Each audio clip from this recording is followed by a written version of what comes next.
Okay, so I thought I would make a video about what you might have heard me in the past say that it's not how a picture looks in the end that matters. What matters is how a print feels. And of course, we work with technique to get the print to look good. And we do that for years. But after all this time of working in the field of making photographs, I realize that is how a print feels that really matters. And whatever it takes to make the print feel right.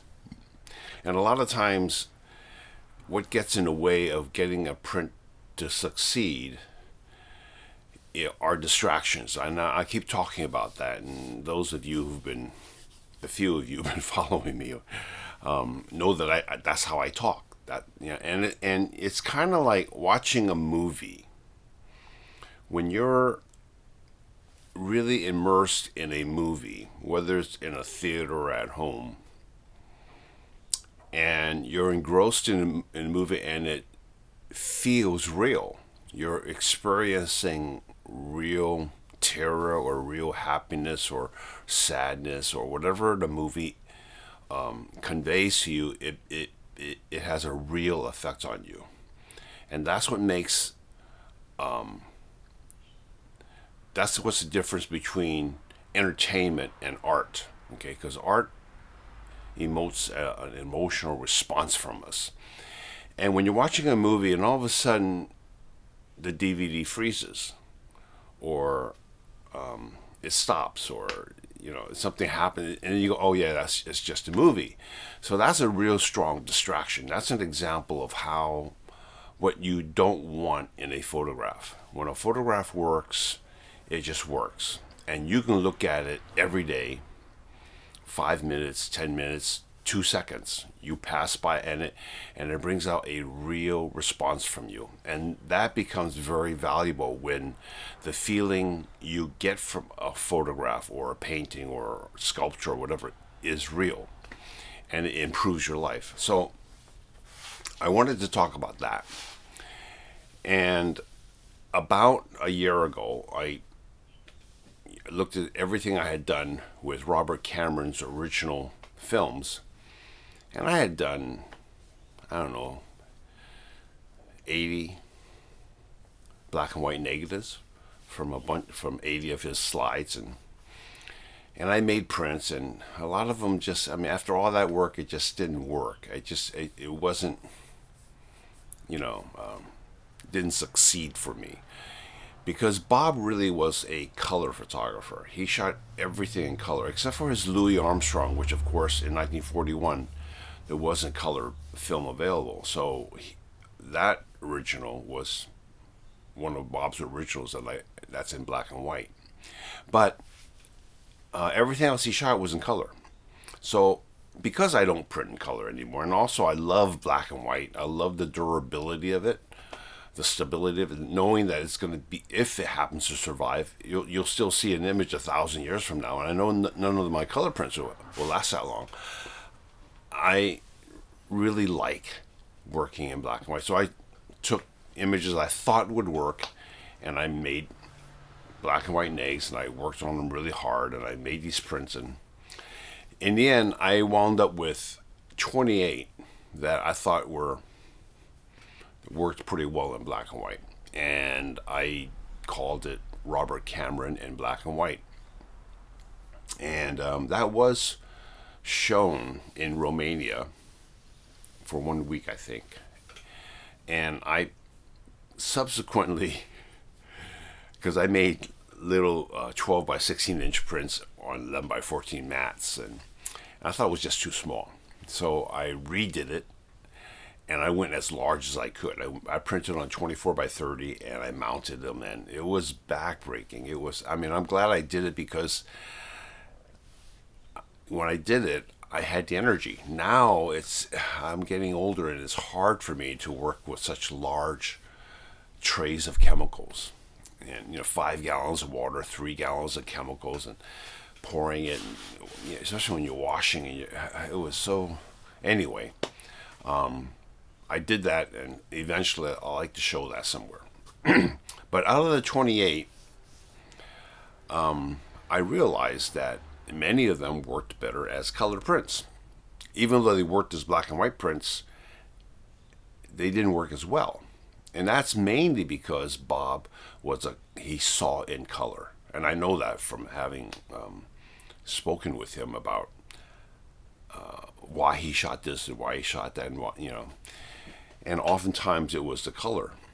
And I wanted to talk about that and give you examples of that. But out of the 28, I selected 8 that worked really well as black and white. Some of them worked better as a black and white print, and partly because of the tradition of black and white. Bob passed away in 2009 at the age of 98, so he was contemporary with Ansel Adams in that group. And he knew a lot of those photographers too. So the sensitivity that he had was very similar to those photographers, even though he saw in color. So when I converted some to black and white, it actually worked pretty well. So here is his book, Above Yosemite. And this is pretty close to what the transparency looked like. Of course, when I printed this in color, I corrected the color. Some of the dark areas are too dark, and so this is how it came out when I printed it in color. And I'm gonna put this over here. And I need to turn the camera now.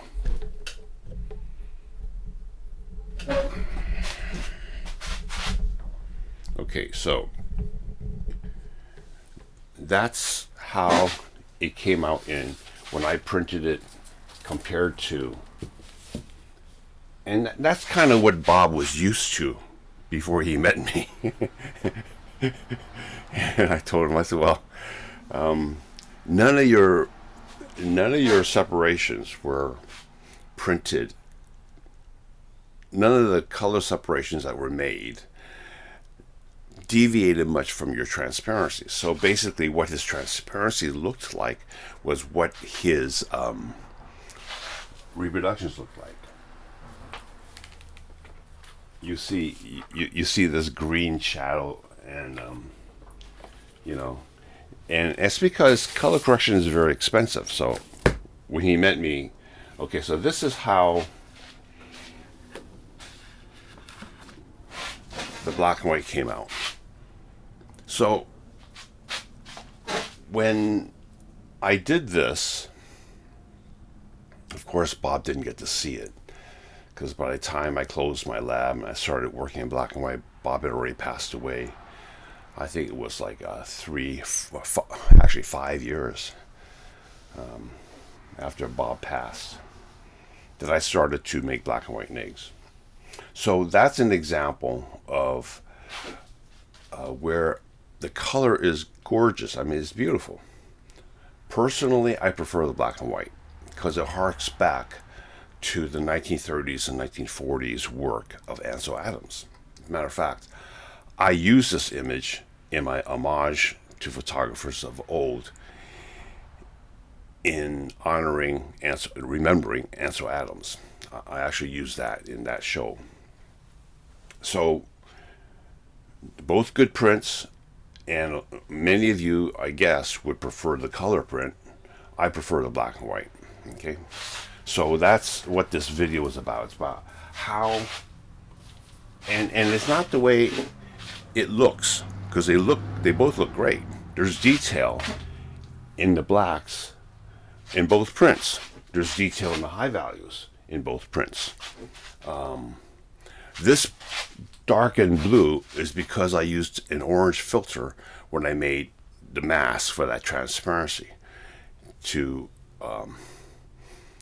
to darken that area. But anyway, they're both good prints, but the feeling of the print on the right is what I prefer. Okay. Another shot from Yosemite, and this is actually this particular shot is not Bob's favorite. His favorite shot was this one.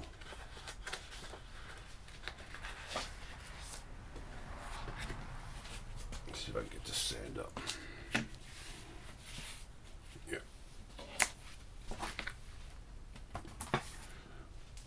And he called it the Hooded Monk. And Bob floated for 45 minutes in a helicopter waiting for the sun to hit this, to create that shadow. He said it felt like a monk with a hood on. So this is actually Bob's favorite Yosemite shot. And at $3,000 an hour back in the 1970s, that's a lot of money. He waited 45 minutes in the air. He said this is his most expensive shot he ever took because he waited for 45 minutes. And a black and white. And I have to be honest, when Bob was raving about this picture, I didn't get it. I just didn't see what he was raving about.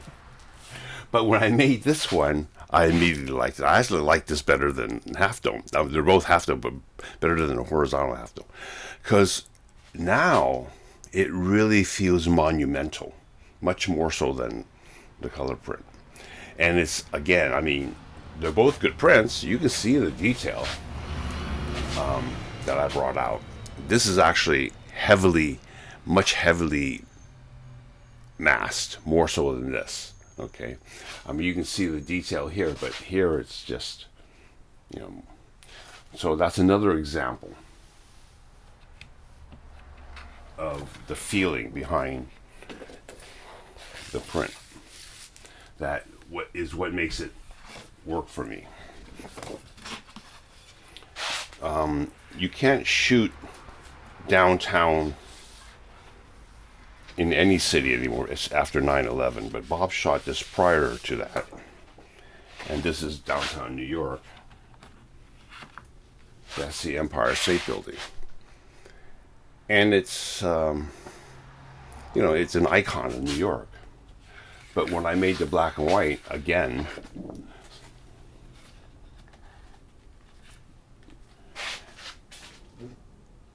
I like it better. Now, these are among the ones I chose. Out of the 28, I chose 8 to make, and I made 10 of these. I'm numbering them, and there's not for sale. It's just for me to leave to my kids, and they can do whatever they want with it after I'm gone. Because, believe me, making such large black and white prints is backbreaking. Even though they're not 24 by 30. At my age, this 5 hours of doing it takes me 2 hours just to tone and clean and wash them. So I don't anticipate printing these nags anymore after this. So that's another one where this is in color and that's in black and white. So all of these I'm showing you, I prefer the black and white. Now this one is a little different because this is such a gorgeous color print. It's hard to beat.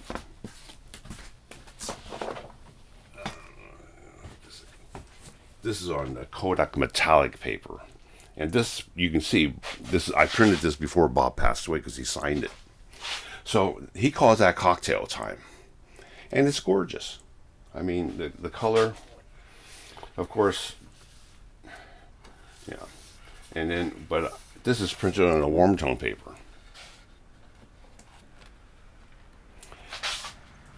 And it rivals the color print, but it's not, it has a totally different feel.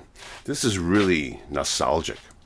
I mean, it really feels, partly because it's a little warm. So was the Empire State Building. That was always printed on a warm tone paper. But the feeling, they're both valid. But I chose to print this one as one of the 8, and I did it in on a warm tone paper because it really did feel. Now, this one, I mean, you talk about thirds, right? And the hang glider. This is, I mean, this one can't. There's no contest. This one is better in color. But I did make a black and white. I did not include this as one of the 8, but this is a black and white print that I have on the wall because it's such a great shot. And the hang glider doesn't stand out as much. I actually did that because here you don't need it, but here you really need something. So I worked really hard on getting the local contrast here to come out so that it would work as a black and white. Also this contrast. So it's a gorgeous black and white print, but the color print is just more eye-catching. And Bob told me that this guy saw him afterwards, and he says, I saw you up there in the helicopter taking a picture of me, and I'm not getting paid for any of this, being your models, so to speak. And Bob said, well, according to California law, anything I take belongs to me. But Bob did make him an 8x10, and he was happy with that eventually. He said, and I think Bob said that he eventually flew into some telephone wires and killed himself. Okay, this one is really interesting. I made this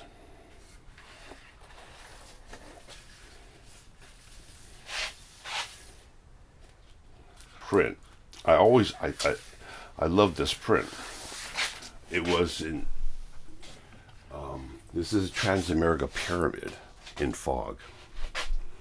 And I mean, this is got a little bit of brown, and this is gray. Now I have to be honest with you, it took a while for me to get this to be so neutral, because on the original this is one color and that's another color. And Richard was actually surprised I was able to do it. But I got it to the point where, and I was really happy with this. And of course, this is one of the first ones I worked on when I started to make black and white negatives from the color transparencies I had. And this is what I did. Now, I made this when Bob was still alive. It's in his portfolio. I have, I still have maybe 8 folios of Bob's where he signed. But I made this after Bob passed. And I was happy with it. It's contrastier than this. It's sharper. It's cleaner.